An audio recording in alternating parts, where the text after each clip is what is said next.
has to be eternal for it to have value?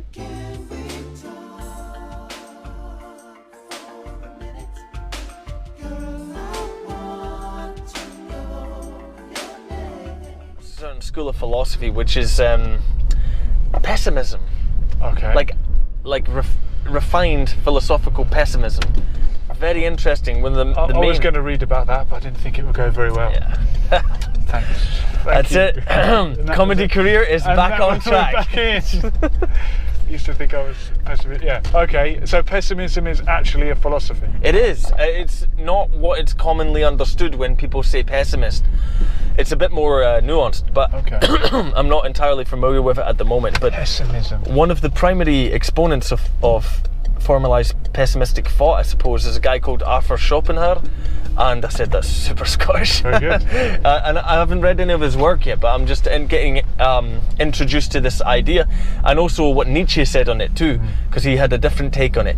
But I want to ask you some things that I encountered within a video that I watched that I found highly contentious, that these philosophers were presenting as, well, what they believed, and I disagreed with quite a lot of it, and I want to say why.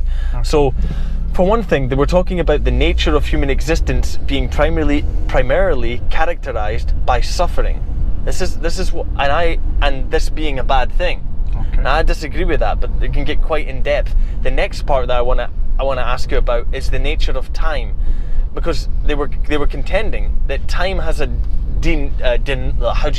demonic nature. They were saying that because we have a conception of time, this is actually a bad thing, because it makes you aware that the stuff you've done in the past that was bad, you can't get out. You know what I mean, you're stuck with that, and you're always thinking about the future, so you're scared about what might happen. And then you're also knowledgeable that anything good in the present moment is only temporary, and you're also knowledgeable that you will die, and then everything that happened in your life is apparently meaningless. But I disagree with that contention also. What do you think about this idea of time? It's interesting. It brings to mind the scenario if someone woke up with total and complete memory loss, and that person had been a criminal, would it be fair to punish them for a crime they had no recollection, no knowledge of? That's a difficult one. The gut feeling is yes, it would, because that's fair. But if you completely wipe the slate clean, which all the religions want us to do, and say be baptized and you'll be born again, like Joseph was mentioning today, you could be a terrible person all your life, but if you embrace Christ on your deathbed, or Islam, or whatever it is, as they understand it, you would go straight to heaven. But a Hindu philanthropist will burn in hell because he associated partners with God. Seems a bit ridiculous, isn't it? Time. But this philosopher seems to be moralizing, or saying things are good, saying things are bad. They're taking a moral stance on time. Again, and why not, I guess? Yeah, I want to say some of the reasons why I'm not being very concise with what it is, because I need to familiarise myself with it more. Yeah. But, for example, saying that because everything ends means that there's no point in doing anything I think is a ridiculous way of looking at the world. And another thing is that some of these philosophers in this aspect look at something good, like something like they even went into positive memories. It's like, well, you know, the stuff that you've experienced in the past that is beautiful and profound and deep doesn't matter, because it's going to fade anyway, and you'll lose that memory. Okay. But it seems like a strange way of it. So it has to be eternal for it to have value. Like, why do they make that assumption? What do they want? Or are they just trying to say that life is pointless? Yeah, it's a good question. Well, I don't know. I mean, each one's going to have their own motivation for it. I mean, Schopenhauer seems very, very extreme on the hard side.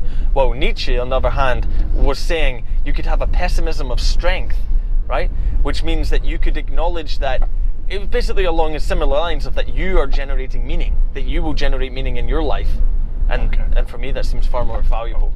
Yeah. And was he a pessimist, Nietzsche? In a sense, I think he identified in some of his ideas in being that way. And many people characterize Nietzsche as a nihilist, and in some way, I'm confused on this, because he wrote books on how to combat nihilism. strange. Yeah. But in any case, maybe I can ask something. Yeah. So, let me see. Would you want to live forever? You can make me clarify my statement, because because the way I would answer it is it depends on what state of being. Yeah.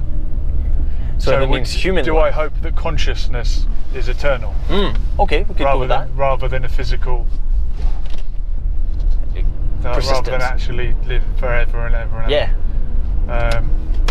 Yeah. I think because we can't comprehend death, our natural inclination is to hope that somehow consciousness goes on forever, or that no, I'm going to come back to life on the day of judgment. And a lot of the literalist religion, or be reborn, be reincarnated. And this comes back to what we said about memory. If you were reincarnated as a completely different person with zero memory of this life, then it becomes irrelevant.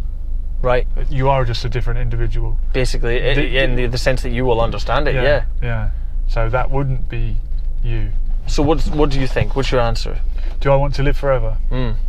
Not in a physical sense. And recently, I've sort of thought that the idea that death is the final thing that you experience and that there's no experience after it, that doesn't really bother me. I think some people are scared of that. Some people would probably prefer that. I've met religious people who say, I wish that death was the end and that was it, but I'm afraid of the consequences of God's wrath. This and I'm not afraid of death, but I'm afraid of what comes after death. I see. So would I want to live? I mean, in a way, if when you're dead there is zero consciousness, then you will never be aware of the fact you're dead. That's right. In a sense, you are living forever. Right. Oh, that's an interesting take on it. Yeah. I mean, what is living? I hope that I can live a good life and die knowing that I've helped people. Yeah. Here's another one for you, just before it slips my mind. Would anything, I know meaning is a tricky one to define, but let's just go with it. Would anything have meaning or significance or value if it was unlimited? If you understand me. If there wasn't a time limit to human existence, well, for me it seems like it's a rule. Maybe not a rule, but it's like a law. It's a thing that we have to play by. I was thinking about this in an analogy of a game of football. Would there be a point in playing football if you didn't need to play with a ball? If you could use your hands, if there was no referee, you could score in any way you liked, you wouldn't be playing a game in that sense. You know what I mean? You wouldn't actually be doing something. Right. It would just be a mess. Now, maybe I could make some sort of analogy with human existence, is that there's certain things that we more or less have to play by. These are like the rules of the universe. And one thing is, you don't get to do it forever, man. You got a set amount of time here, and we don't know when that will be, when it will cease or whatever. To me, that gives something significance and value. And the Christians who go on about the sanctity of life believe that it's eternal anyway. Whether you're eternally good or eternal in heaven or eternal in hell, that's eternal anyway. Maybe what is so special about life is that it is short and fleeting, and it's like the ice sculpture. Because in one sense, in one way of looking at it, it can give you great impetus towards action. You know? Knowing that life is short. Right, or it's deliberately finite. Yeah. So go out, do what you need to do, challenge yourself. Maybe this is something I talk about with Sinir a lot. Maybe this is maybe it's about self-actualization. It's about growth and challenge. And I think there's more realms to existence than the one that we're in at the moment. But that's just where I'm coming from. Do what you can in where we are now. Right. And thinking I've got forever to do something is not exactly going to make you get on with it. Right. Yeah. You know, I joined a 24-hour gym, and I ended up not going to the gym as often because I'll go later, I'll go tomorrow. Yeah, if right. The gym shuts at 10, you need to get there at 9 and bang out your workout. That's a good way. That's a good analogy. That's a good way of looking at it. So that's one of the things that I'm exploring these days with at the moment with thinking. Oh, it's just a philosophical idea that's really interesting for me now. Yeah. We touched on it before when we said about in the old days, people got married younger and felt that they were going to die any second now, and they were quick to try to replicate themselves and pass on the genes. But now we live longer. I'll get married later. I'll do it later. There's not the imminent threat. And hard times produce good men produce good. Whatever the phrase is. Yeah. So we're in that lull where times are easy. So we're not super productive. But you're obviously someone who's taking it upon himself to be like, how can I push myself to be productive? Yeah, absolutely.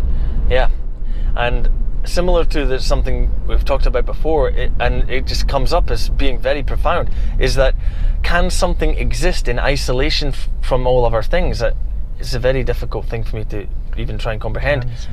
What I mean is that we talked about it with Pavlov, in fact, but something needs to have boundaries to be identifiable.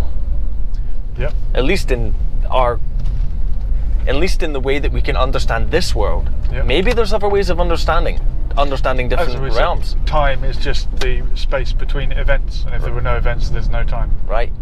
So for me, when people say, or philosophers say, that it's so terrible that life is short, I disagree. Maybe it's the fact that it's finite and the fact that it could be short gives it even more value. Yeah. Maybe it's like a limited supply. If in economics, if something is unlimited and super cheap, that's right, its value drops. That's right.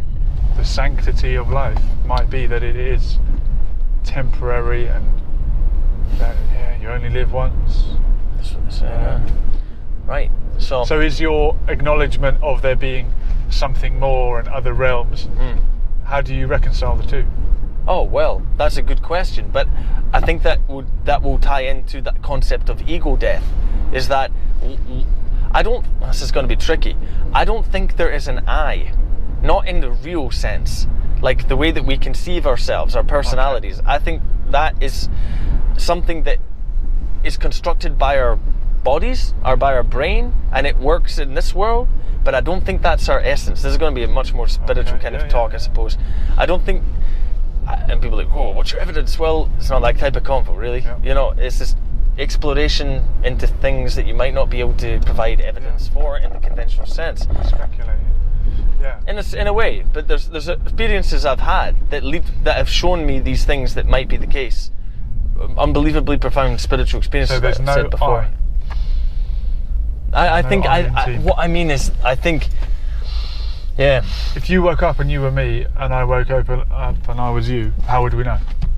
Just carry on. It could also be like, I haven't thought about it like that. But what I mean goes back to the reincarnation. Aye. Well. But go on.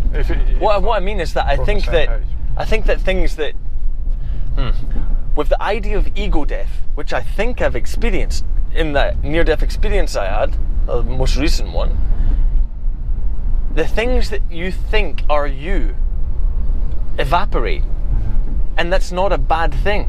Like, I think one of the major reasons for a fear of death is the fear of that your individuality, in the sense that we understand it, ceases to be, and we want that to continue, but I don't think that's what we really are, man. Things like your name, your nationality, your gender, is that what you're getting? Yeah, and also like I like apple crumble. That's me. That's not you.